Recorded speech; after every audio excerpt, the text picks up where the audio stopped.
মৌলিক কর্তব্য, তাৎপর্য ও বিশদ বিশ্লেষণ। ভূমিকা। ভারতের সংবিধানের ৫১ ক ধারা নাগরিকদের মৌলিক কর্তব্যের বিবরণ প্রদান করে। এগুলি সংবিধানের ৪২তম সংশোধনের মাধ্যমে ১৯৭৬ সালে যোগ করা হয়। এগুলি নাগরিকদের মনের দায়িত্ববোধ, শৃঙ্খলা ও দেশপ্রেমের বোধ জাগিয়ে তোলে এবং সামাজিক ও জাতীয় কল্যাণে ভূমিকা রাখতে উদ্বুদ্ধ করে। মৌলিক কর্তব্যের তাৎপর্য।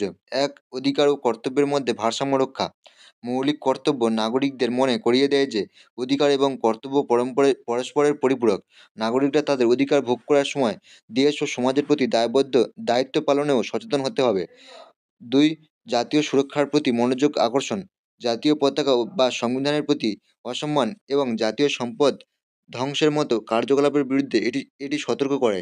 এটি দেশপ্রেম এবং জাতীয় ঐক্যের প্রতি শ্রদ্ধাশীল হতে উৎসাহিত করে। তিন, সামাজিক শৃঙ্খলা ও নাগরিকদের দায়িত্ববোধ প্রচার। মৌলিক কর্তব্য নাগরিকদের মধ্যে শৃঙ্খলা, নৈতিকতা এবং সামাজিক দায়িত্ববোধের বিকাশ ঘটায়। এটি সমাজে একটি ভারসাম্যপূর্ণ ও সুশৃঙ্খল পরিবেশ গড়ে তুলতে সাহায্য করে। চার, আদালতের সাংবিধানিক বৈধতা নির্ধারণে সহায়ক।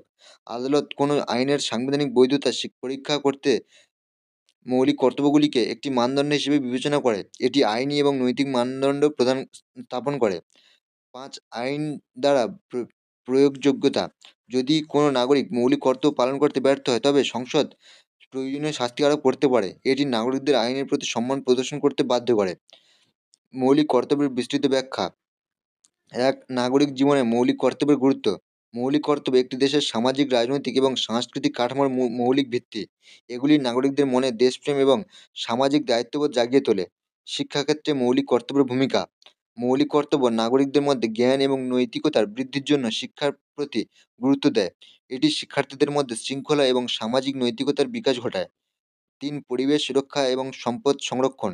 মৌলিক কর্তব্য নাগরিকদের প্রাকৃতিক সম্পদ এবং পরিবেশের প্রতি দায়িত্বশীল হতে উদ্বুদ্ধ করে। এটি ভবিষ্যৎ প্রজন্মের জন্য টেকসই উন্নয়ন নিশ্চিত করে। চার, বৈচিত্র্যের মধ্যে ঐক্য রক্ষা। ভারত একটি বহুধর্মীয়, বহুভাষিক এবং বহু সাংস্কৃতিক দেশ। মৌলিক কর্তব্য নাগরিকদের এই বৈচিত্র্যের প্রতি সম্মান প্রদর্শন এবং ঐক্য বজায় রাখতে সাহায্য করে। আইনি প্রয়োগ ও দৃষ্টান্ত। মৌলিক কর্তব্যের কার্যকর প্রয়োগ নিশ্চিত করতে আদালত এবং সরকার বিভিন্ন পদক্ষেপ নিয়েছে। উদাহরণস্বরূপ, এক, ভূমিকা তৈরিতে আদালতের ভূমিকা। বিভিন্ন মামলার রায়ে সুপ্রিম কোর্ট মৌলিক কর্তব্যের গুরুত্ব পুনর্ব্যক্ত করেছে। দুই, আইনি সংস্থান। সরকার আইন প্রণয়নের মাধ্যমে নাগরিকদের এই কর্তব্য পালন করতে বাধ্য করতে পারে।